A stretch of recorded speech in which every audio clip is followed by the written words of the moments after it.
mes, volviendo a la esencia, ¿no? El ejemplo de nuestros primeros hermanos, la historia de ellos sigue hablando con fuerza a la iglesia de hoy y queremos rescatar su esencia, ¿no? Esa realidad de fe y movernos en esta dimensión. Hechos 2:44 y 4:32, hoy vamos a hablar sobre servir. Hemos tratado el punto de crecer, de conectar, de ir, y vamos ahora a tocar el punto de servir. Esto tiene que ver con el ministerio orientado a los dones. Y dice Hechos 2:44, todos los que habían creído estaban juntos y tenían en común todas las cosas. Hechos 4:32 dice, y la multitud de los que habían creído era de un corazón y un alma, y ninguno decía hacer suyo propio nada de lo que poseía, sino que tenían todas las cosas en común. Entonces, decía al principio que tenemos en consideración toda la realidad de nuestros primeros hermanos, y es muy bueno rescatar esto, porque está dentro de la palabra de Dios, que es viva y es eficaz.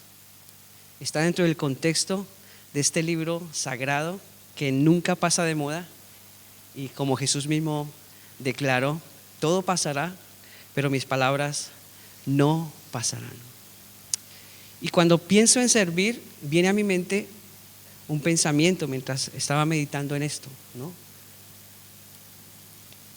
Que es natural, completamente natural, que cuando nosotros creemos en Jesús, somos impulsados a servir. Es como la acción correspondiente a ese acto de gracia de parte de nuestro Dios, ¿no? No nos podemos quedar estáticos o quietos después de haber tenido la experiencia profunda de la salvación. Y cuando pienso en esto de servir, no se trata pues de pagarle a Dios, ¿cierto?, por lo que Él ha hecho por nosotros a través de actos de servicio. No se trata de eso. Por tal motivo debemos de alguna manera en esta mañana sopesar cómo estamos sirviendo. Una pregunta que nos debemos hacer.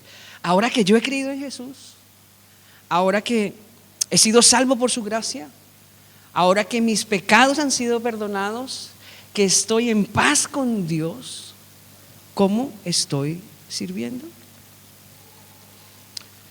Al sopesar esto, entonces, debemos mirar el servicio no como un acto altruista, sino considero, por la realidad de estos hermanos que lo dejaron todo, se desprendieron de una manera totalmente generosa, servir de una manera realmente espiritual y profunda. Y con esto pienso que cuando servimos de esa manera no estamos esperando el aplauso de la gente, ¿no? Que generalmente somos muy dados a eso. Damos, pero queremos recibir. Damos, pero esperamos reconocimiento. Damos, pero esperamos que alguien nos elogie o nos dé la palmada en la espalda, ¿vale? El ejemplo práctico de servicio generoso y desprendido nace tras el estallido de Pentecostés. Se manifestó a través de personas como tú y como yo, ¿vale? Personas como tú y como yo en otro siglo, pero eran personas como tú y como yo. Y su contexto era tremendo, era opresión por todo lado. Los romanos los tenían en un estado demasiado complicado, difícil. Había una desigualdad social en ese contexto, pero ahí estaban nuestros hermanos. Y ahí llegó el Espíritu Santo. Las circunstancias de seguro no eran las mejores, como de seguro para hoy nosotros tampoco lo serán. No podemos esperar a que todo esté bien para servir a Dios. No eran las mejores. Si contemplamos nuestro estado real de nuestra España hoy, todo lo que vemos y escuchamos por las noticias, la política que se genera, yo no voy a hablar de política, este no es un espacio para política, pero la degradación de la moral, la pérdida de los valores, todo lo que afecta, ¿cierto?, la realidad de nuestro contexto de humanidad, no es fácil. Pero hoy, en este siglo, en ese contexto en el que nos movemos, también está la iglesia del Señor. Y seguimos, después de 21 siglos, gracias al legado que nos dejaron nuestros primeros hermanos, con el ánimo y el anhelo de servir a Dios a través de los dones. El contexto de Hechos 2:44 y 4:32 nos muestra una comunidad que entendió que el evangelio, el mensaje poderoso que cambia, que transforma, que salva, que renueva, no era un concepto intelectual, sino una verdadera revolución relacional. Dice que lo dejaron todo, se desprendían todo para que no les faltase nada. Su amor era notorio entre la gente. La gente se daba cuenta qué tipo de cristianos eran los que proclamaban el nombre de Jesús. La gente se daba cuenta seguramente del escarnio y del vituperio que estos primeros cristianos vivieron por tener en alto el nombre de Cristo. Y decían, ¿cómo es posible que esta gente siga adelante con ese mensaje? Pueda ser tan vivo para ellos que hasta mueren por causa de ese hombre Jesús. Porque no era cualquier hombre. Era 100% Dios y era 100% hombre. Por ello, pensando en este contexto de servir a través de los dones, pero anclándome en el modelo apostólico, voy a tocar 3 cosas que tienen que ver, o 3 puntos prácticos para saber si estamos sirviendo o no, porque la pregunta es ¿cómo estamos sirviendo después de haber conocido a Cristo? Si es que realmente lo hemos conocido, ¿vale? Entonces, el primer punto tiene que ver con la identidad del que sirve. Identidad del que sirve. Eso es muy importante. Voy a poner un ejemplo práctico. Si alguien va en su coche por la calle y yo salgo así y hago así, ¿será que me para? Pero si yo tengo un traje de guardia civil y hago así, automáticamente van a parar porque hay una identidad clara. Hay una identidad clara de un hombre que sirve al Estado, pero por ese uniforme que tiene, por esa realidad de autoridad, la gente le hace caso.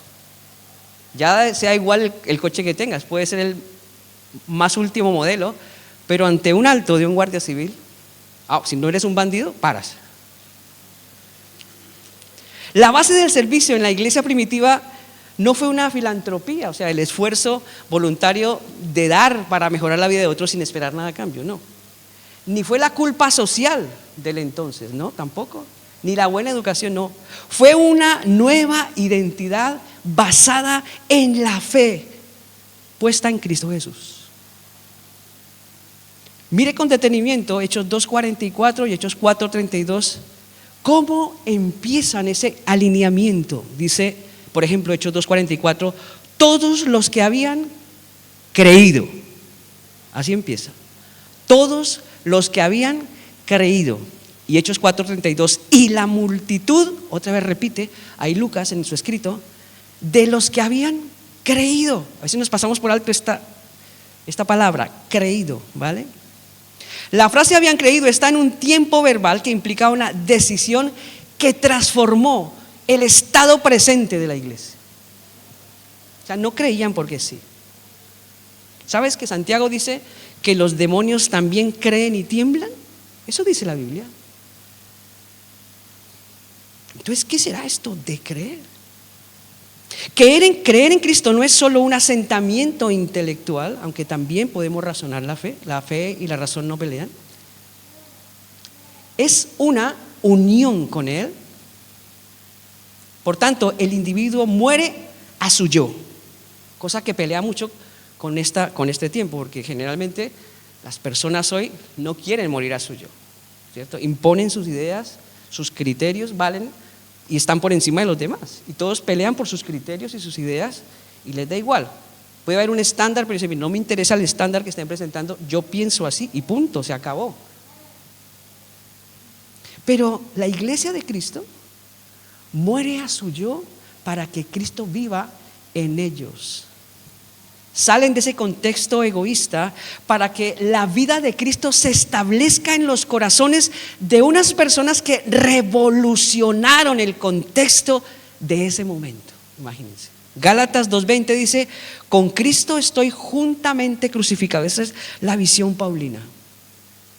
Ya no vivo yo, Pablo dice, ya no soy Pablo, mas vive Cristo en mí. Y dice Pablo: y lo que ahora vivo en la carne, lo vivo en la fe del Hijo de Dios, el cual me amó y se entregó a sí mismo por mí. Aquí el motor que hace que Pablo diga: mi yo muere, para que Cristo reine en mi vida como el Señor.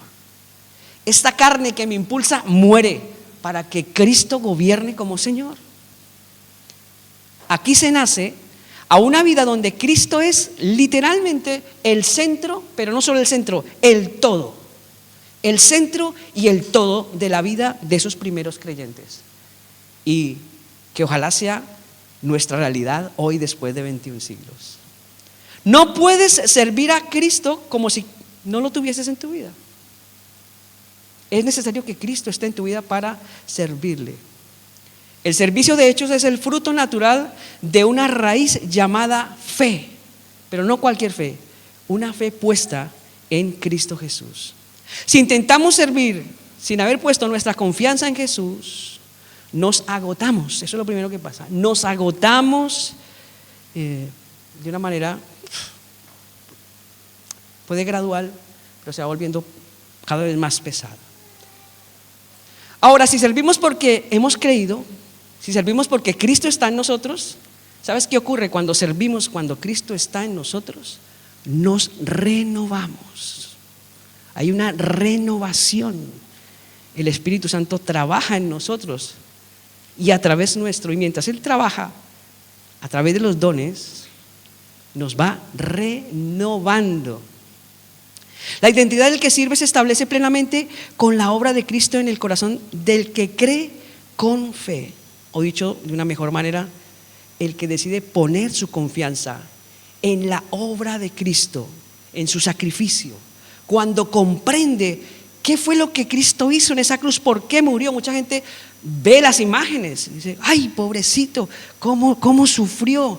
Pero no se ha puesto a pensar de que ese sufrimiento fue exactamente por la persona que está contemplando esa imagen, aunque es una imagen, no tiene nada que ver con nuestro Salvador, pero hay un icono ahí, ¿vale?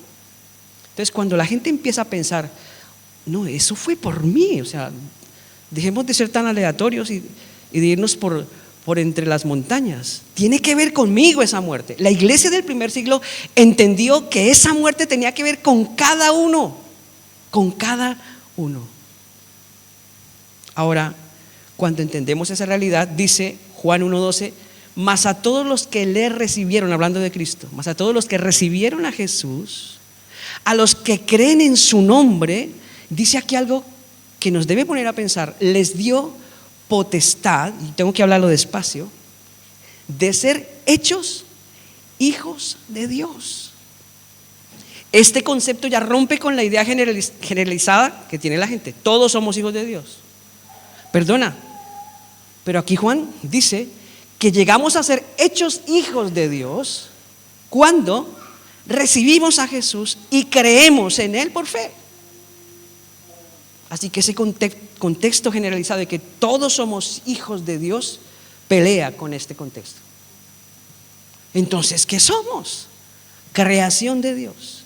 Y en un principio es verdad, como nos narra el Génesis, estamos en plena comunión con Dios. Pero por el pecado y la transgresión de Adán, dice que en ese momento morimos. Literalmente lo que Dios le dijo a Adán: cuando tú comas del fruto que yo dije no debes comer, ese día ciertamente vas a morir.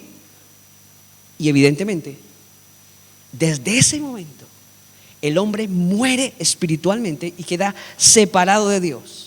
Romanos dice: por cuanto todos pecaron y están destituidos, separados, apartados de la gloria de Dios. Y así quedó por mucho tiempo, hasta que Cristo vino a nuestro contexto. Dios se hace hombre, está en medio de nosotros, va a la cruz, muere y se levanta de la tumba y resucita. Y Juan escribe: ahora, si queréis ser realmente hijos de Dios, si queréis volver a tener paz con Dios, si queréis volver a tener comunión con Dios como al principio de la creación, necesitáis encontrar con Cristo Jesús. Mirar la cruz. Gracias a esa identidad de hijos, servimos a los demás como lo que son, hermanos en la fe. ¿Ves qué diferente es servir a alguien conociendo quién es y qué identidad tiene conmigo también? O sea, yo no te sirvo a ti porque seas cualquiera, yo te sirvo a ti porque tú eres mi hermano en la fe. Qué diferente, ¿no? Así que el trato en el servicio tiene un sentido de familiaridad muy profunda y espiritual, como hijos de un mismo Padre que nos dio identidad con Cristo. Nos dio una familiaridad profunda. De hecho, ellos lo expresan, que tenían un mismo corazón, una misma alma. Por tanto, era un vínculo en unidad de cuerpo. Por eso la Biblia dice que somos un cuerpo en Cristo. No estamos fragmentados ni divididos. Cristo es el todo, Él es la cabeza del cuerpo, pero está en todo el cuerpo, y Él nos une y nos hace uno solo. Por tal motivo, si tenemos nuestra identidad clara en Cristo, el servicio no será una carga, sino un deleite. ¿Tú has visto a una persona en su trabajo trabajando alegre, disfrutando del trabajo? Hay gente que trabaja y disfruta, y hay gente que reniega y dice, pero yo no quiero estar aquí, detesto a mi jefe, mis compañeros de trabajo, no puedo con esto. Y hay otros que lo disfrutan porque se identifican con la empresa, lo dan todo para la empresa. ¿Saben por qué? Porque la empresa también lo da todo para ellos. Están bien remunerados, bien pagados, bien atendidos, se sienten, hay una relación profunda, una comunión profunda. Entonces, cuando tenemos identidad clara con Jesús, no será el servir algo obligatorio, sino algo más que voluntario, algo pleno. No veremos el servicio como una imposición, sino como un privilegio. Servir a Cristo, servir a la iglesia del Señor, servirnos los unos a los otros es un privilegio. No será una posición jerárquica, ¿no? También, que eso pasa mucho, sino un lugar de responsabilidad y entrega. La identidad para servir entonces empieza con creer en Jesús, y esto se obtiene a partir de un verdadero arrepentimiento, mirar a la cruz y saber que esto tiene que ver contigo y conmigo. ¿Y qué es el verdadero arrepentimiento? Gracias por preguntarme. La Biblia dice lo siguiente: no es simplemente sentir remordimiento, ¿sabes? Porque a veces cuando la gente hace cosas más, siente remordimiento, pero no es, el arrepentimiento no es eso. O tristeza por haber fallado, ¿no? La palabra griega utilizada en el Nuevo Testamento es metanoia, que significa literalmente cambio de mente. Resulta en un cambio de dirección.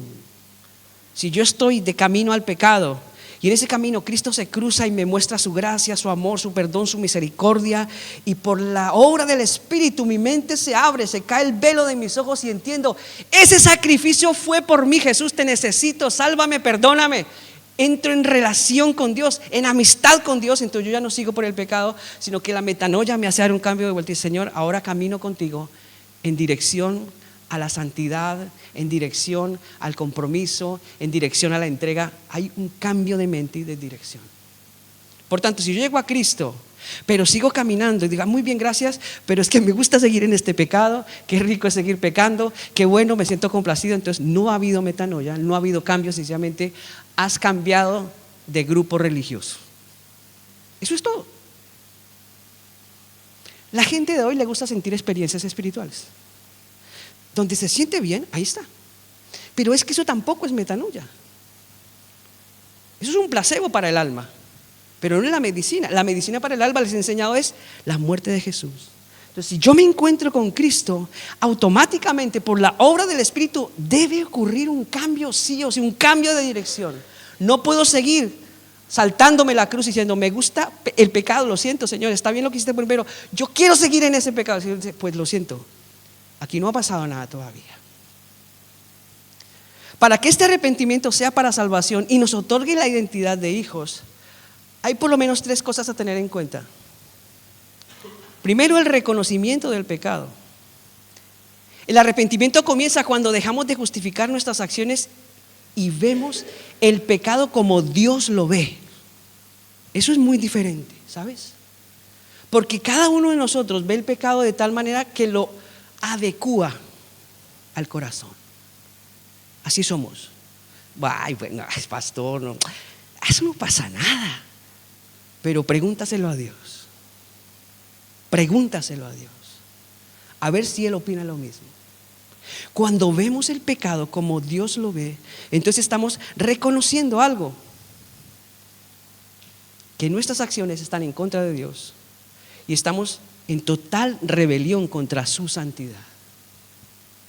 Cuando sopesamos los dos pensamientos, mira, Señor, así veo yo el pecado y me parece que estoy bien, y el Señor dice, pues así no me parece, yo soy santo. Y el Señor dice, sed vosotros santos, así como yo soy santo. Sin santidad, dice la Escritura, nadie verá al Señor. El Espíritu Santo en ese momento, cuando ocurre ese encuentro en la cruz, hace algo poderoso, nos convence de pecado. Eso dice la Escritura en Juan 16:8. Por eso no es algo que yo haga, porque muchas veces, bueno, está bien, entiendo, y yo voy a dejar de hacerlo, pero continúas en lo mismo y no ha pasado nada. Pero cuando el Espíritu de Dios te convence, hay un crack en la mente y empiezas a andar en la dirección que Dios el Padre quiere, guiado por el Espíritu Santo y gracias a la obra redentora de Jesús. Entonces reconocemos que estamos perdidos y que necesitamos un Salvador. Ese es el primer punto, reconocimiento del pecado. Reconocemos que estamos perdidos, reconocemos que hemos fallado a Dios, que estamos atentando contra la santidad de Dios y que estamos en enemistad con Dios y por tanto necesitamos un Salvador. Ese es el primer aspecto del arrepentimiento. El segundo es la tristeza según Dios. Mira lo que escribe Pablo en 2 Corintios 7:10. Porque la tristeza que es según Dios produce arrepentimiento, y aquí me gusta porque es muy claro, para salvación. La tristeza que es según Dios produce arrepentimiento para salvación. Y sigue añadiendo Pablo, pero la tristeza del mundo produce muerte. ¿Cuál es la tristeza del mundo? El remordimiento. Me siento mal, pero no voy a cambiar. Me siento mal, pero sigo en mi pecado. Sé que está mal, pero bueno, no pasa nada, ya lo arreglaré. ¿Y qué tal te mueras y no lo puedas arreglar? Siempre estamos adecuándonos al pecado. La tristeza del mundo es el remordimiento por las consecuencias o el miedo al castigo. Eso fue lo que hizo Judas, ¿te acuerdas? Judas se fue en contra del Salvador, le vendió, se apartó, de repente cayó en cuenta y dijo, ¡ay!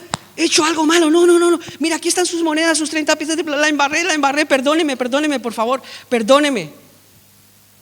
Y sabes que en lugar de ir al Salvador, dice que fue, tomó una soga, se colgó de un árbol y murió. Tuvo remordimiento, pero no arrepentimiento. Supo que había hecho mal las cosas, pero en lugar de ir al Salvador, tomó la decisión equivocada. Pero la tristeza, según Dios, es el dolor de haber herido el corazón del Padre. Hay una escena muy representativa, el hijo pródigo, ¿os acordáis? Se vuelve a casa después de haberlo malgastado todo y él sí dice, Padre, he pecado contra el cielo, contra ti, no soy digno de ser llamado tu hijo. Las tres direcciones donde afecta el pecado, el cielo, el prójimo y yo. Hazme como a uno de tus jornaleros. Y el padre dijo, por esa actitud entras en identidad nuevamente a casa. Pónganle el mejor vestido, el anillo, cálcenle, vamos a matar el mejor becerro. Hoy hay fiesta en mi casa porque este mi hijo que estaba muerto, porque eso es lo que hace el pecado, ahora vive. Parafraseando un poquito la historia. Y el tercer componente, el arrepentimiento, es la conversión. Este es el paso decisivo, es la decisión de dar un giro de 180 grados. No es solo dejar de hacer lo malo, que a veces pensamos, bueno, yo dejé de hacerlo. No, es volverse literalmente a Dios. La acción aquí es abandonar el trono de nuestra propia vida para que Cristo se siente en él.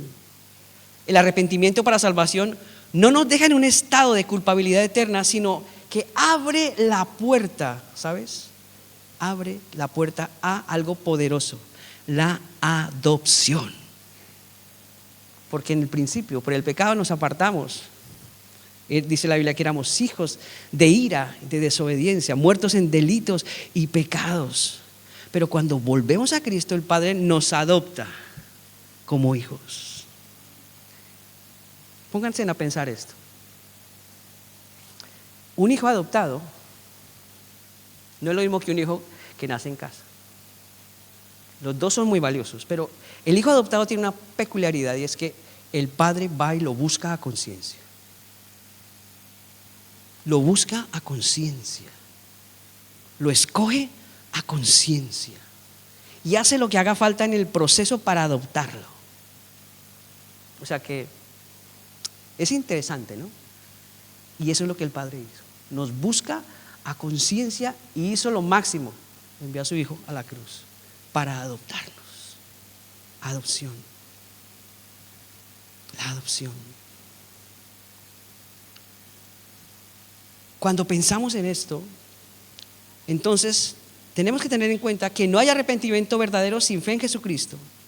Al arrepentirnos de nuestra autonomía y creer en el sacrificio de Cristo, ocurre un intercambio legal y espiritual. Justificación primero. Dios nos declara inocentes. Porque eso ya es un alto grado. Porque hay gente que dice, yo perdono pero no olvido. Yo perdono pero le guardo cierta cosa. Con Dios no pasa eso. La Escritura dice literalmente que Él toma nuestros pecados y coge como si tomara una piedra y dice, y los arroja a lo profundo del mar y declara, y nunca más me acordaré de esto. Justificación. Nos declara inocentes. ¿Por qué? Porque Cristo pagó en la cruz. Eso es la justificación. Alguien pagó por ti lo que tú no podías pagar por ti mismo. Era imposible. Justificados pues por la fe, dice, tenemos paz para con Dios por medio de nuestro Señor Jesucristo. Y entra el Espíritu Santo a adoptarnos.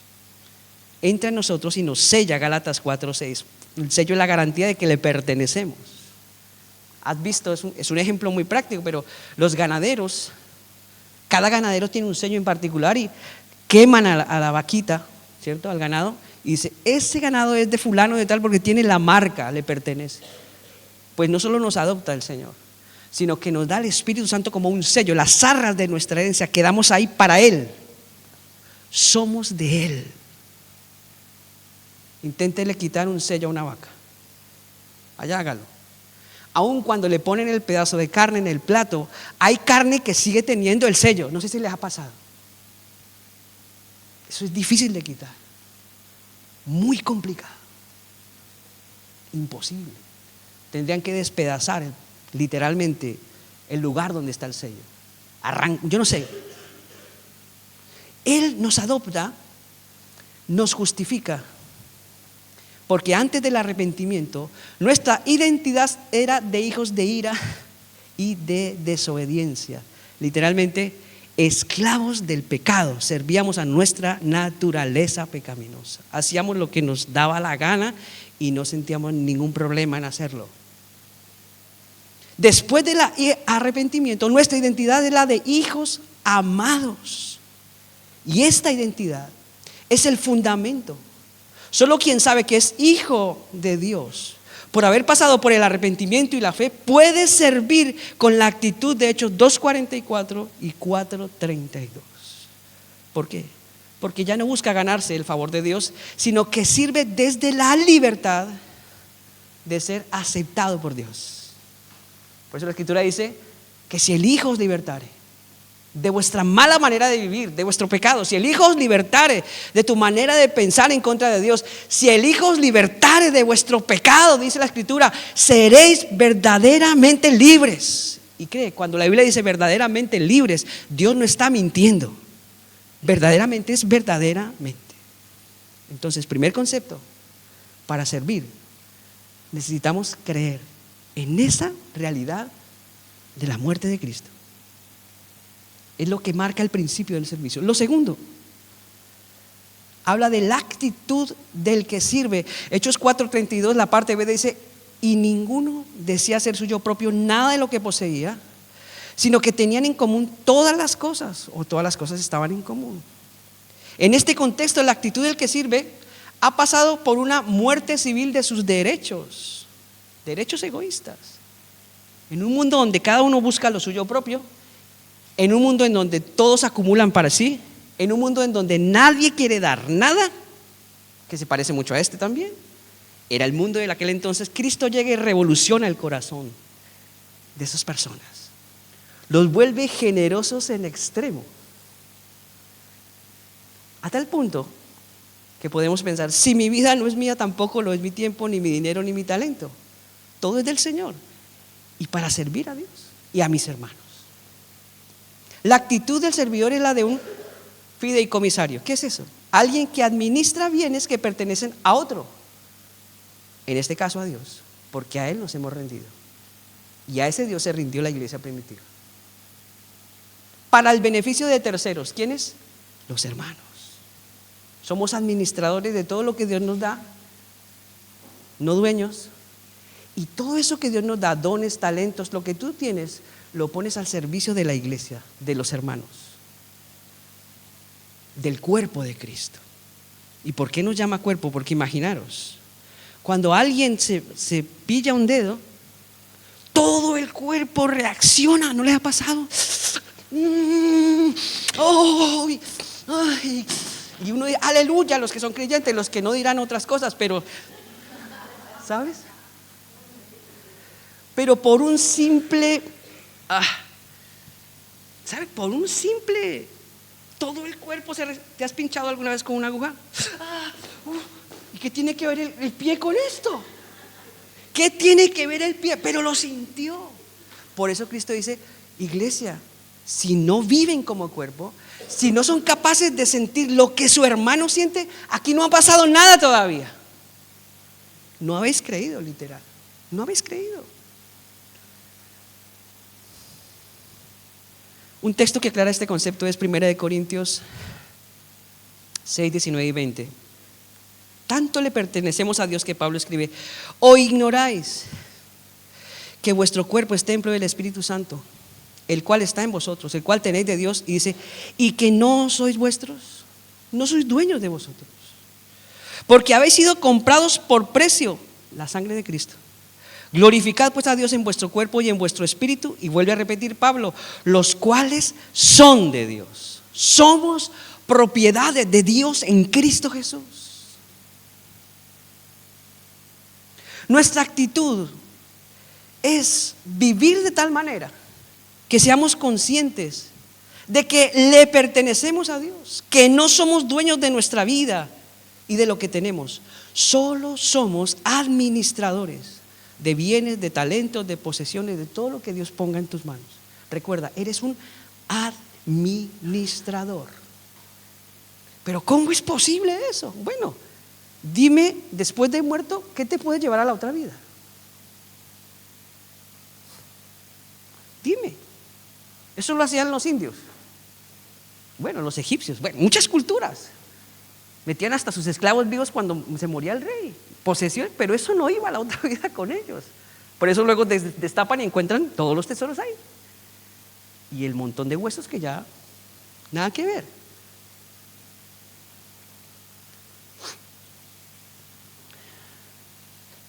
Cuando nuestros hermanos del primer siglo decían que nada era suyo, declaraban una confianza extrema en Dios. Para ellos era una realidad incuestionable que Dios es quien provee todas las cosas, todas las capacidades, todos los dones, los recursos y los talentos para servir. Por eso eran tan desprendidos. No decían ser suyo propio lo que tenían, no. Habían tenido un encuentro tan profundo con el Señor que entendieron ese concepto de cuerpo. No retenían nada, no acumulaban tesoros para sí, sino que se desprendían generosamente para bendecir a sus hermanos en la fe. En este sentido, al aplicar esta realidad a los dones que Dios ha dado a su iglesia para el mutuo desarrollo y crecimiento, tenemos que entender algo: que el que sirve no usa su don a su propio servicio.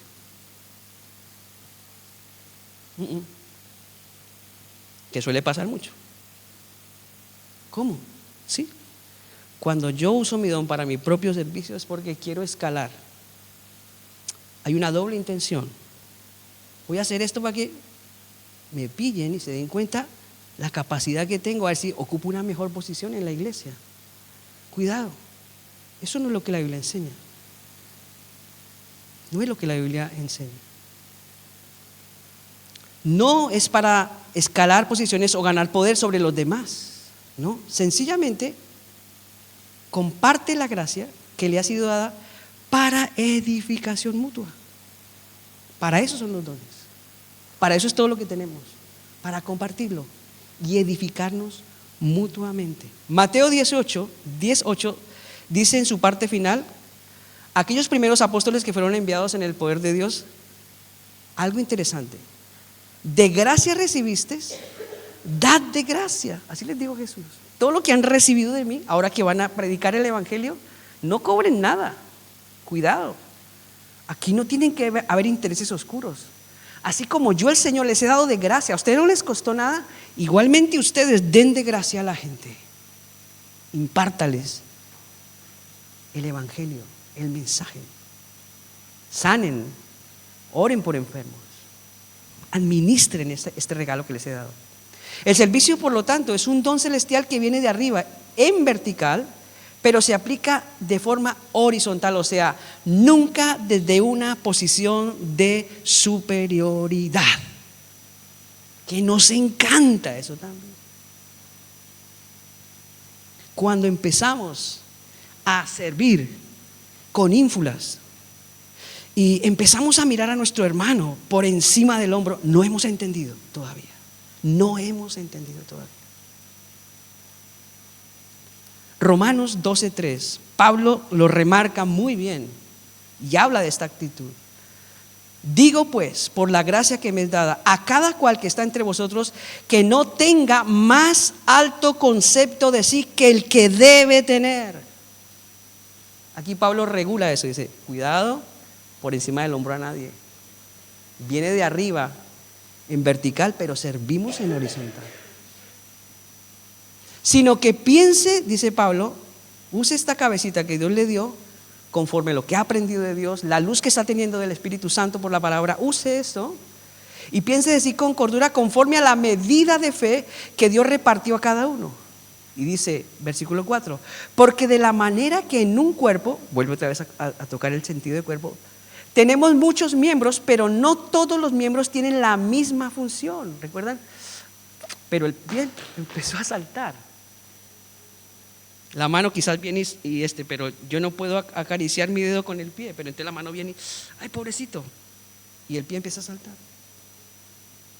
Dije, de manera, versículo 6, que teniendo diferentes dones según la gracia, ese sacrificio, haber entendido, haber creído, que nos es dada, si el de profecía, úsese conforme a la medida de fe, o si el de servir el servicio en servir, o el que enseña en la enseñanza, el que exhorta en la exhortación, el que reparte con liberalidad, el que preside con solicitud, el que hace misericordia con alegría. Si recibimos de gracia, damos de gracia. Eso es muy importante. Nunca como dueños, sino como administradores. Servimos conforme a la medida de fe. Aquí la fe es la regla que calibra nuestra visión propia para que no nos creamos superiores a los demás por los dones que tenemos, ¿cierto? Eso es muy peligroso también. Y me encanta porque la Biblia se explica, da los porqués. Pablo da las razones en el versículo 4. Porque de la manera que en un cuerpo tenemos muchos miembros, pero no todos los miembros tienen la misma función, así nosotros, siendo muchos, somos un cuerpo en Cristo y todos miembros los unos de los otros. Imaginaros que mi mano me dijera, suelta ese micrófono. Y mi cerebro dice, no, agárrelo. Y mi mano dice, pues no lo quiero agarrar. Se cae y se rompe. El sentido del cuerpo es que estamos todos conectados con la cabeza que es Cristo. Y aquí hay tres cosas interesantes de ese por qué. El por qué de Pablo. El por qué no podemos, como dice el contexto, tener un más alto concepto que el que debemos tener. El por qué, Pablo, ¿por qué tengo que actuar conforme a la medida de fe? ¿Por qué? ¿Por qué? Y Pablo dice, vale, les voy a decir el por qué. Hay tres porqués en el versículo 4. El primer porqué tiene que ver con la diversidad. Dice ahí, no todos los miembros tienen la misma función. La mano no puede hacer lo que hace el pie, el ojo no puede hacer lo que hace el oído, la boca no puede hacer lo que hace la nariz. Eso es lo que está diciendo Pablo. El cuerpo es uno, sus partes hacen cosas totalmente diferentes. Por tanto, de manera práctica aquí, debemos tener la actitud correcta porque no podemos hacerlo todo. ¿Por qué no llegamos a agobiar? Porque pretendemos que tenemos todos los dones y no. La mano nunca podrá hacer lo que hace el pie, ni el pie podrá hacer lo que hace la mano. Eso no cabe. La nariz, por mucho que se esfuerce, no podrá escuchar, ni la oreja podrá hablar. Es una función muy particular y así son los miembros dentro del cuerpo de Cristo. Dios ha dado a cada uno dones específicos. ¿Y por qué entonces, pastor, intentamos ser boca cuando somos manos? Por nuestro orgullo, por envidia, por capricho y por cabezonería. Así somos. Mira que tu don no es este. Ay, no, pero yo lo quiero intentar. Vale, inténtelo. Y sigue ahí en la cabezonería. Y a lo mejor tiene una capacidad diferente para servir que va a edificar la iglesia, pero no quiere, porque quiere algo donde esté más visto, más reconocido. Orgullo, cabezonería, envidia. Ay, pero ¿por qué él sí puede estar ahí donde y yo no? A ver, ¿qué no tengo yo que puedo hacerlo igual que él? Yo soy capaz de hacerlo. Aquí no se trata de ser capaz de hacerlo. Aquí se trata de la operación del Espíritu Santo para hacer y desarrollar el don en el poder del Espíritu Santo. Si fuera una cuestión nuestra, pues aquí seríamos unas máquinas haciendo de todo. Pero no se trata de eso.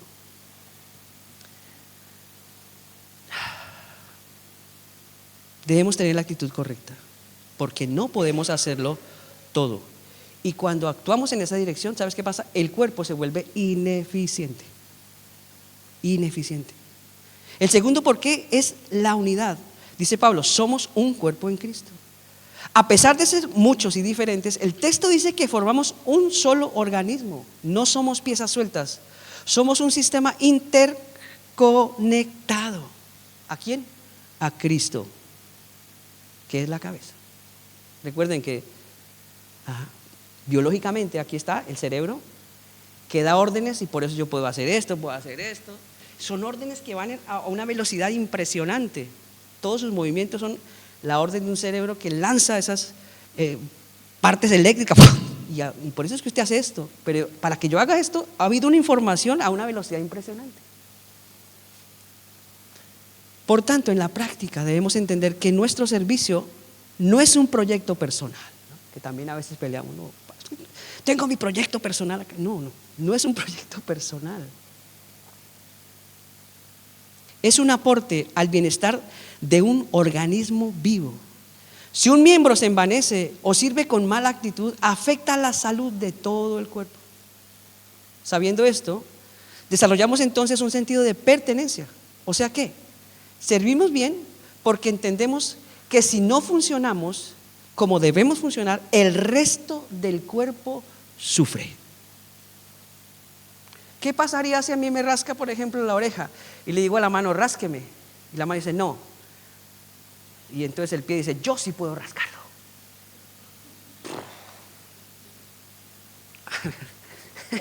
Eso es lo que pasaría.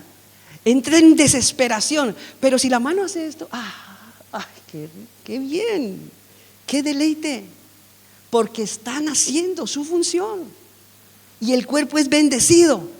Y de eso se trata. No se trata de que la mano diga, qué bien te he rascado. No, que haga su función y todo el cuerpo, qué bendición, hasta esta mano se levanta y dice, gloria a Dios. Eso pasa, de verdad. Cuando cada uno hace lo que le corresponde, todo el cuerpo recibe bendición. La iglesia es bendecida. Y el tercer por qué es la mutua necesidad. La mutua necesidad. Pablo sigue diciendo, todos miembros los unos de los otros. Y esta frase es la más profunda del pasaje. Pablo no dice que estamos al lado de los otros, sino que somos parte de los otros. Parte de los otros. De manera práctica, entonces, debemos administrar los dones con la actitud correcta porque dependemos del don de nuestro hermano. Y esto no gusta, que sí. No. Yo dependo del don de Víctor, pero si yo soy suficiente. Yo no necesito los dones de Víctor para ser creyente y ser feliz en la iglesia. Yo me las valgo solos. Yo soy autónomo espiritual. No eres autónomo, eres parte de un cuerpo. Necesitas del don de tu hermano para ser edificado, para crecer, para desarrollarte. Y tu hermano necesita de tu don. Si menospreciamos a alguien dentro del cuerpo de Cristo, eso es falta de sobriedad. Y nos estamos haciendo daños a nosotros mismos. ¿Por qué? Porque sí o sí, lo que ese hermano tiene de parte de Dios, esa hermana tiene de parte de Dios, yo lo necesito para crecer, para desarrollármela. Lo necesito. Somos miembros los unos de los otros. Entonces desarrollamos una actitud de interdependencia y respeto. No hay lugar para la prepotencia cuando reconozco que soy incompleto sin el servicio de los demás. De ahí la importancia de crecer en ese don. Cuando Dios te da un don, tú debes procurar crecer en ese don, no quedarte ahí, porque eso también crees que no hace daño. Las multinacionales, las empresas que hoy tienen un nombre, empezaron siendo pequeñitas. ¿Y por qué son hoy multinacionales? Porque el que las desarrolló empezó a ver cómo puedo hacer para que esto se extienda, produzca más, alcance más, nos volvamos. Empezaron a trabajar en eso. Necesitamos entonces seguir aprendiendo de Cristo, seguir aprendiendo de su palabra para que el don se perfeccione. No quedarnos en un estado de neutralidad, sino ir a por más para servir más y mejor en el cuerpo de Cristo, no dejando de aprender. Y llegamos al último punto de esta sección en el servicio, que es la perseverancia en el servicio. ¿Por qué la perseverancia? Porque está bien que he creído, genial, eso es lo primero, tengo la actitud correcta para servir, pero la perseverancia es algo tan importante porque hay personas que empiezan a servir y de repente ya no sirvo más. ¿Por qué no? Es que no me entienden en esa iglesia. Nadie me pone cuidado, nadie me hace caso.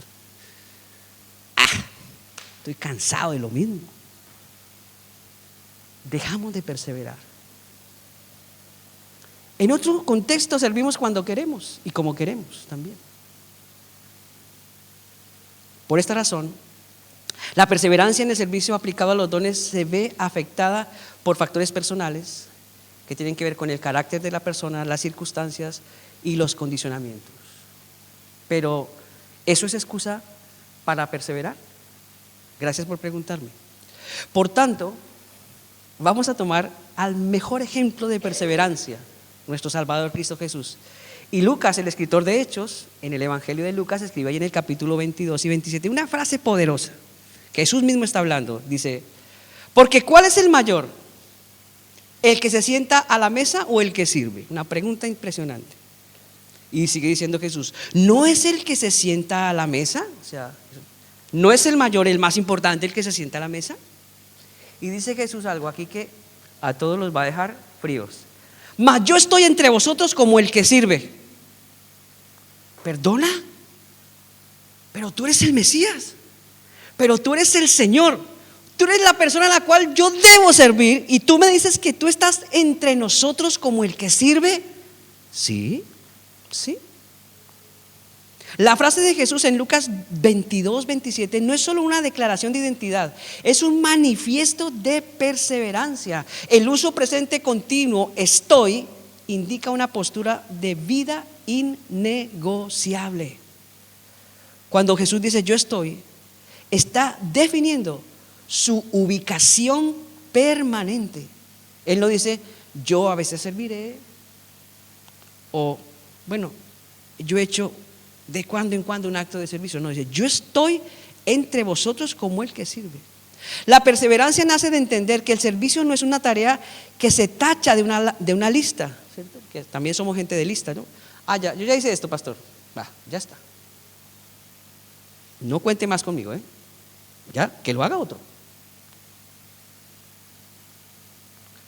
Yo no quiero ser mal pastor, que lo haga otro. Yo no quiero ser más su esposo, que lo haga otro. Suena ridículo y chistoso, pero pongámonos en el plano de la iglesia. Eso mismo ocurre cuando nos desmarcamos, cuando dejamos de ser perseverantes en lo que Dios nos encomendó. Y a Dios no le da risa eso. Dios se entristece.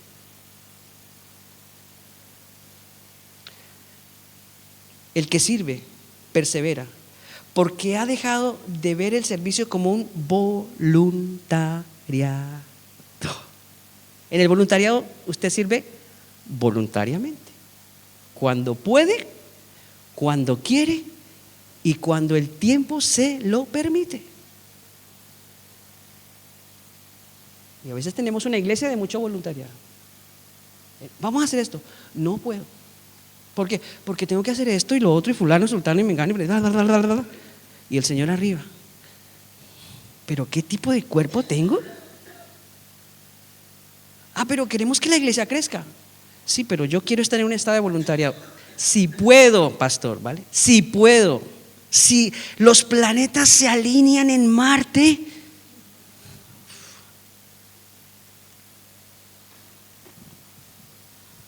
y el Señor viene y te alinea.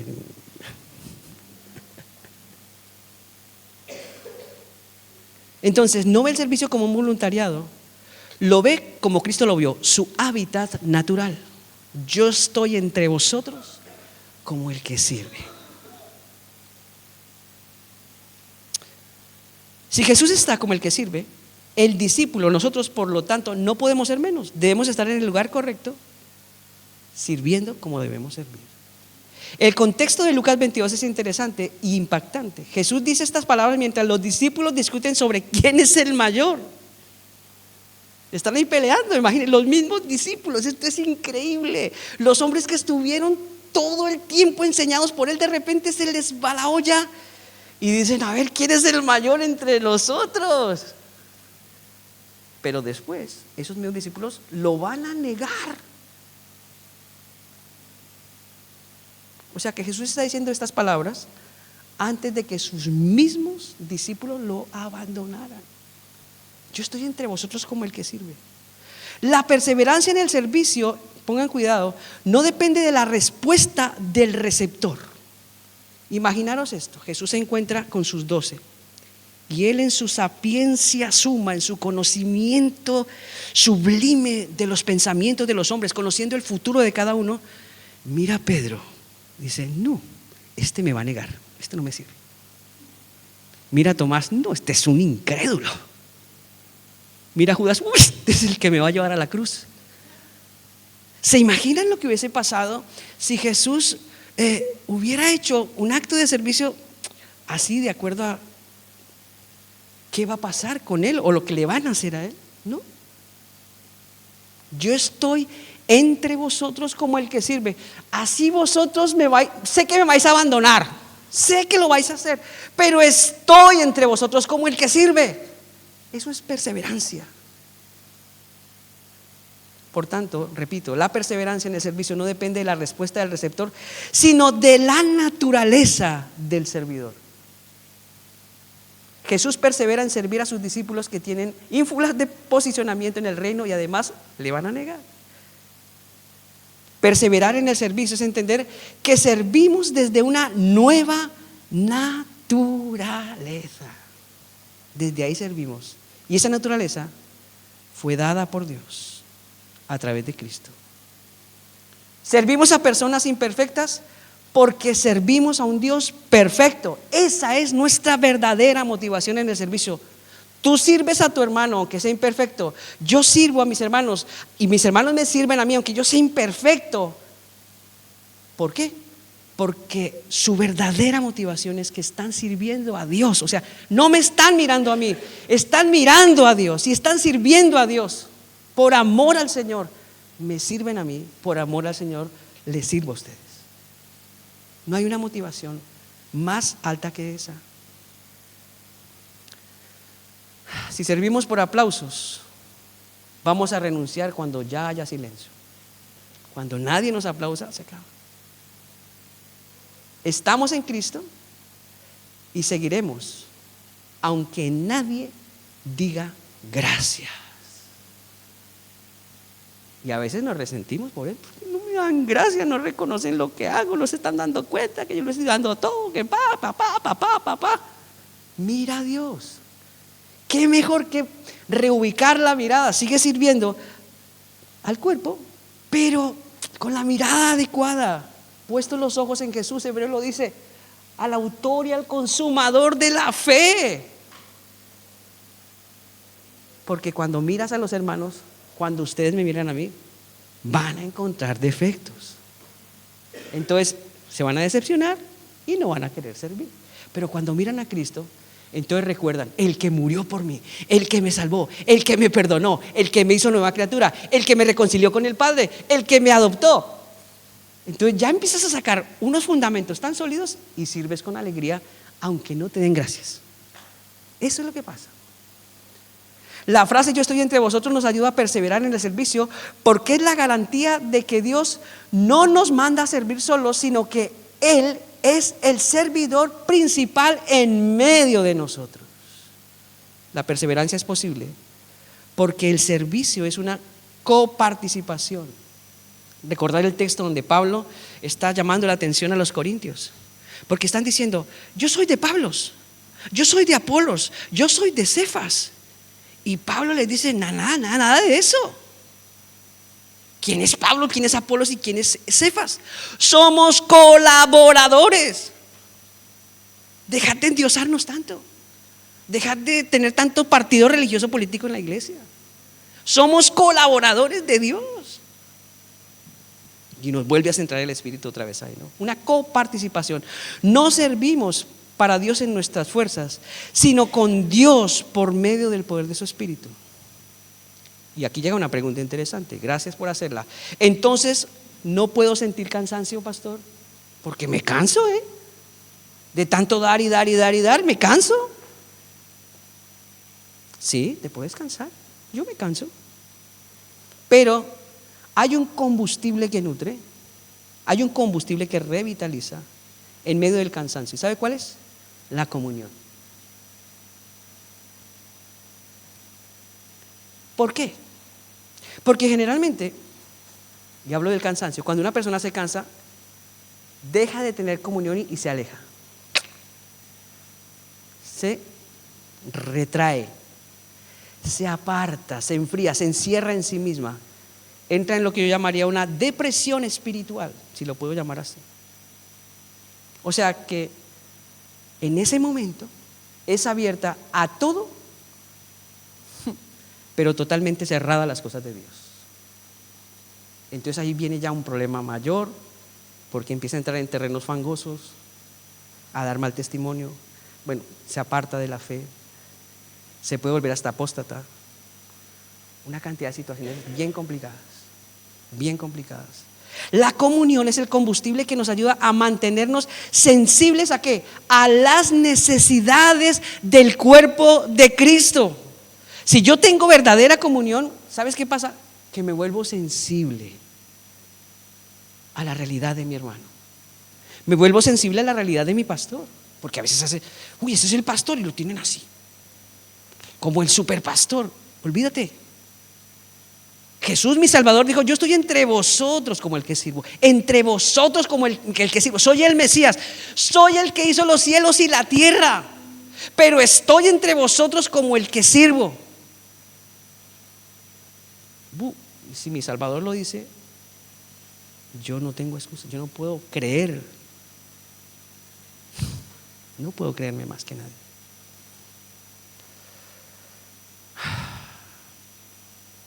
Hechos 2:42 dice que perseveraban en la comunión unos con otros. Ese era el combustible que los mantenía sensibles, atentos. De hecho, Hebreos 10:25 dice, no dejando de congregarnos como algunos tienen por costumbre, sino exhortándoos, y tanto más cuando veis que aquel día se acerca.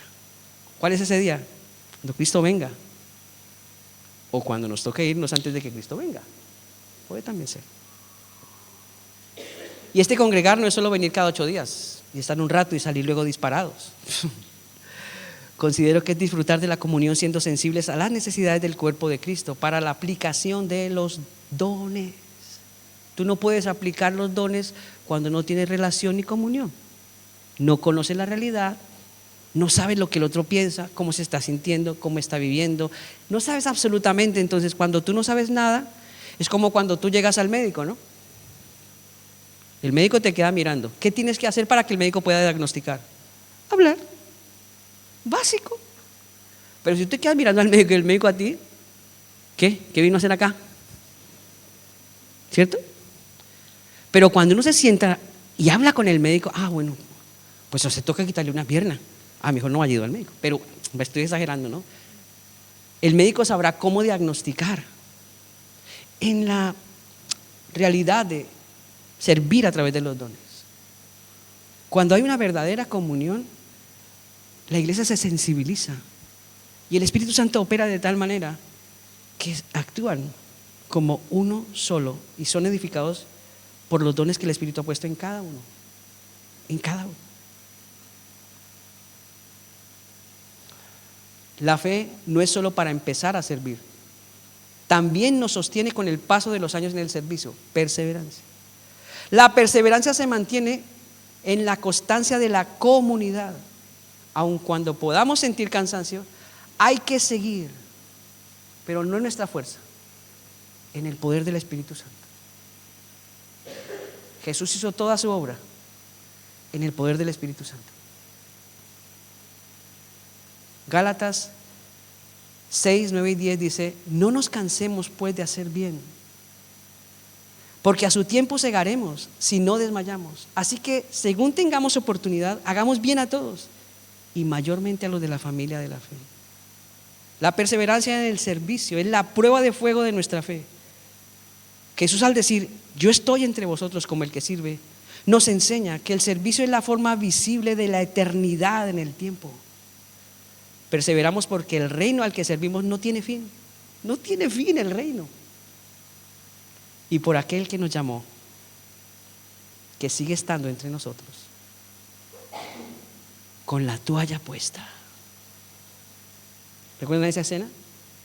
Jesús, el lebrillo, la toalla, y empieza a sentar a sus discípulos y empieza a lavarle los pies. Y el Pedro, que siempre, yo no sé por qué Pedro siempre estaba con una mosca detrás de la oreja. Yo no quiero que me lave los pies. Pues si no te dejas lavar los pies, no tienes parte conmigo. Y dice Pedro: entonces lávame todo el cuerpo. Hombre, no sea exagerado, Pedro.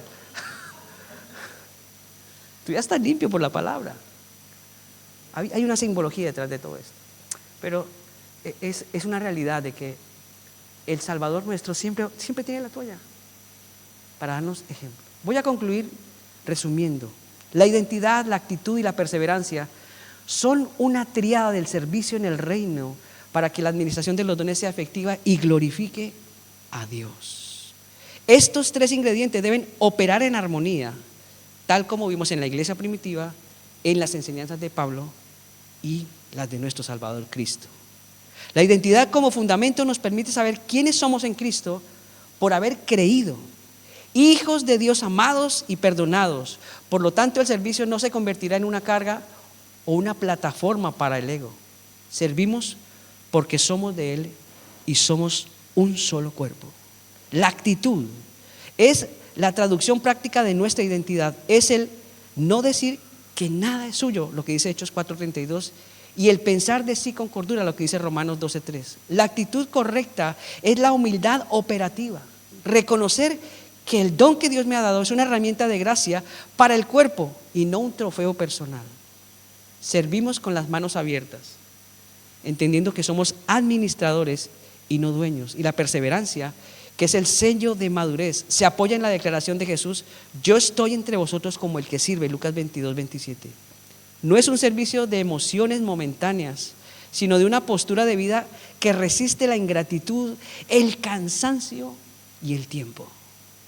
Servimos hasta el final porque Cristo sigue sirviendo entre nosotros.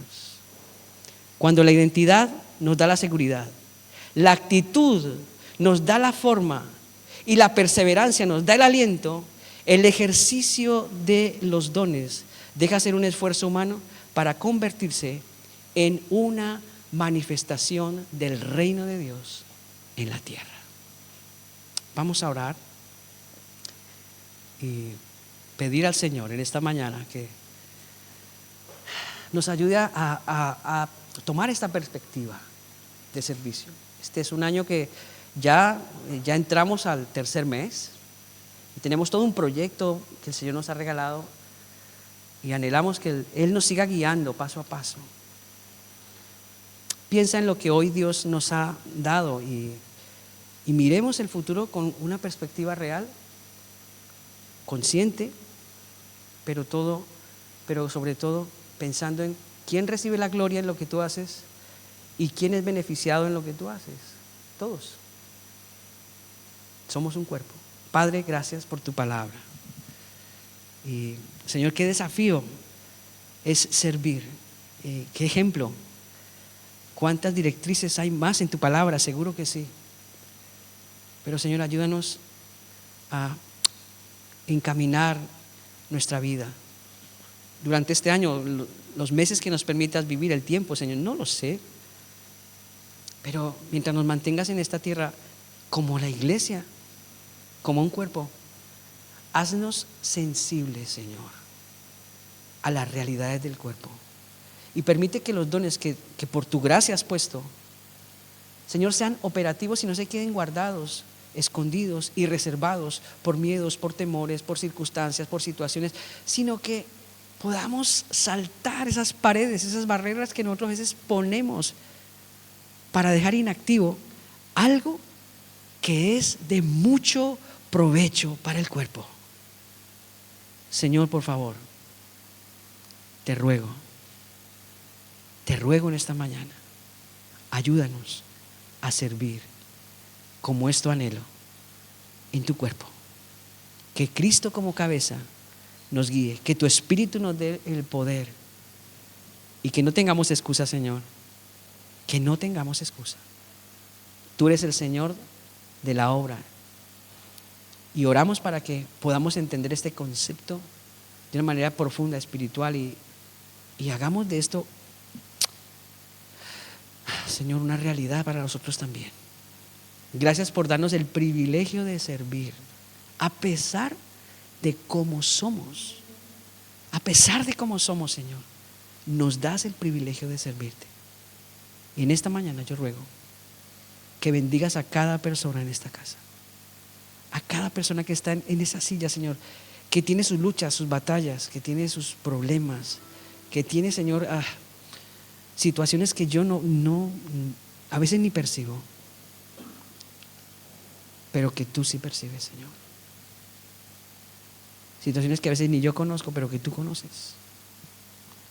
Y ayúdame a ser más sensible a ellos y que ellos sean más sensibles a mí. Señor, te alabo por lo que Cristo ha hecho en la cruz y porque ese sacrificio, Señor, hoy abre una perspectiva diferente de vida en esta tierra, en este contexto, en esta generación. Gracias por el ejemplo de nuestros hermanos. Oh Señor, ha permanecido durante siglos y ha llegado hasta nosotros. Gracias por el mensaje de salvación, que ellos no callaron y que lo transmitieron y llegó hasta nosotros, Señor. Gracias por abrir nuestros ojos, por habernos hecho entender que íbamos mal y te cruzaste por nuestro camino, y por la obra del Espíritu, oh Señor, nos hiciste entender nuestra realidad para dar la espalda al pecado y caminar contigo en otra dirección. Ahora estamos en este contexto, ayúdanos a servir como conviene, ayúdanos a tener la actitud correcta y a ser perseverantes pese a las circunstancias, a los contextos y a las situaciones que nos rodean. Que tu reino venga, Señor. Es el anhelo de nuestro Salvador. Venga tu reino y hágase tu voluntad, así en la tierra como en el cielo. En Cristo Jesús oramos. Amén.